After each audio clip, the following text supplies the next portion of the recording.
एक छोटे से गांव में हरिया नाम का एक किसान अपनी पत्नी माया के साथ एक छोटे से झोपड़े में रहता था। वो बहुत ही गरीब था। हरिया के पास एक छोटा सा खेत था, पर उस पर उपज ठीक से नहीं होती थी। एक दिन हरिया आंगन में उदास बैठा था। क्या हुआ जी, आप इतने उदास क्यों बैठे हैं?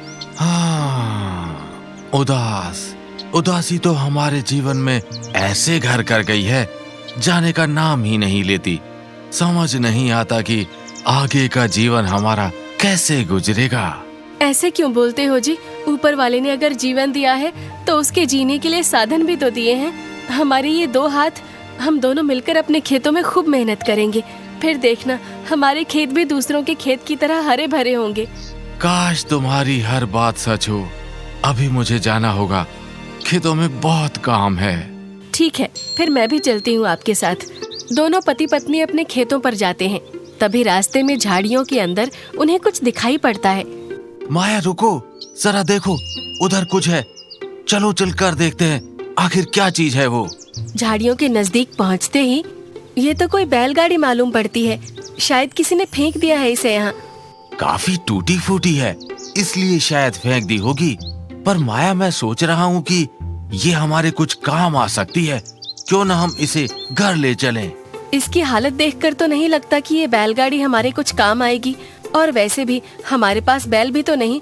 बिना बैल के ये गाड़ी अधूरी है, और इतने पैसे हमारे पास नहीं कि हम नए बैल खरीद सकें। वो सब बात की बात है। मुझे ये गाड़ी कुछ खास लग रही है, इसलिए मैं इसे अपने साथ घर ले जाऊंगा। हरिया उस बिना बैल वाली गाड़ी को अपने घर ले आता है और उसे ठीक करने में लग जाता है। कई दिन बीत जाने के बाद वो पुरानी सी गाड़ी बिल्कुल नई में बदल गई थी। आपने तो कमाल ही कर दिया। इसे देखकर लगता ही नहीं कि ये टूटी फूटी पुरानी सी गाड़ी है। अब आपने क्या सोचा है? इसका क्या करना है? पता नहीं, अभी बहुत रात हो गई है। इसके बारे में अब कल सोचेंगे। दोनों पति पत्नी गहरी नींद में सो जाते हैं, पर सुबह उठते ही जैसे ही दोनों की नजर उस बैलगाड़ी पर पड़ती है तो वो हैरान रह जाते हैं, क्योंकि वो गाड़ी अब अधूरी नहीं थी। उस गाड़ी के आगे दो हट्टे कट्टे बैल लगे हुए थे। माया, ये तो कमाल ही हो गया। देखो, हमारी बैलगाड़ी अब पूरी हो गई।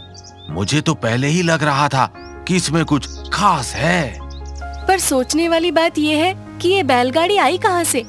माया की बात खत्म नहीं हुई थी कि गांव में उन्हें कुछ शोर सुनाई दिया। मेरा बच्चा, मेरा बच्चा, मेरा बच्चा, वो मेरे बच्चे को उठा ले गया।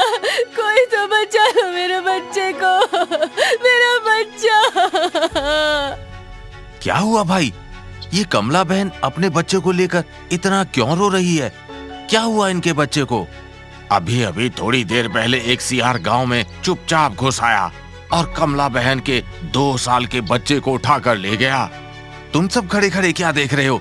उस बच्चे को बचाते क्यों नहीं? हम सबको अपनी जान बहुत प्यारी है। अगर तुम्हें इतनी चिंता हो रही है तो तुम क्यों नहीं जाते उसके बच्चे को बचाने? हरिया फौरन अपनी बैलगाड़ी निकालता है और दौड़ पड़ता है जंगल की ओर। तभी जंगल में सियार के सामने कमला का बेटा रोता हुआ दिखाई देता है। मेरी इस बैलगाड़ी ने मेरा बहुत अच्छे से साथ दिया है। हे प्रभु, मदद कर मेरी इस बच्चे को बचाने में। हरिया के इतना बोलते ही दोनों बैल गुस्से में अपने सींग आगे करते हैं और दौड़ते हुए सीधा सियार के पास जाते हैं और सियार को चीर डालते हैं। ये तो चमत्कार ही हो गया। इस बैलगाड़ी ने आज इस मासूम की जान बचा ली।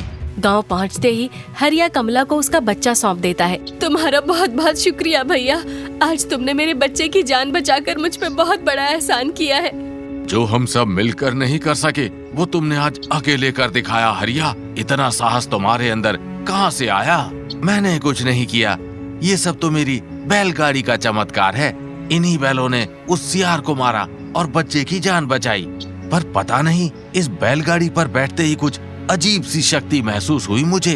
अभी गांव वाले अपने अपने घर चले जाते हैं। कुछ दिनों बाद गांव पर आफत मंडराने लगी। गांव में बहुत बारिश होने लगी, जिसकी वजह से नदी नाले अपने उफान पर आ गए और उसे बाढ़ का रूप दे दिया। मुन्नी के बापू, अब क्या होगा? ये बाढ़ का पानी तो बढ़ता ही जा रहा है। कुछ देर में हमारा ये झोपड़ा पानी में डूब जाएगा। तुम चिंता मत करो, ऊपर वाला जरूर हमारी मदद करेगा। पूरे गांव में हाहाकार मच जाता है बाढ़ को देख। तभी हरिया अपनी बैलगाड़ी में उतरता है और लोगों को उसमें बैठने को बोलता है। जल्दी करो, एक एक कर तुम सब मेरी इस बैलगाड़ी में बैठो, मैं तुम्हें किसी सुरक्षित जगह ले जाऊंगा। गांव वाले हरिया की बात मानकर एक एक कर उसमें बैठते हैं। हरिया सभी को सुरक्षित जगह पर छोड़ देता है और सभी की जान बच जाती है। हरिया, तुम्हारी इस बैलगाड़ी ने पूरे गांव वालों की जान बचाई। मैंने देखा कैसे ये बैलगाड़ी तेज तूफान की तरह भाग रही थी और कुछ ही देर में हमारे गांव के लोगों को सुरक्षित जगह पहुंचाया। जादू है क्या इसमें कोई? ये तो मुझे पता नहीं, पर सरपंच जी, किसी भी मुश्किल को आसान करना मुझे इस बैलगाड़ी ने सिखाया। आज से ये बैलगाड़ी फिर मेरी नहीं, इस पूरे गांव की है। सरपंच हरिया और उसकी बैलगाड़ी की बहुत तारीफ करता है और लोगों की जान बचाने के लिए उसे इनाम भी देता है।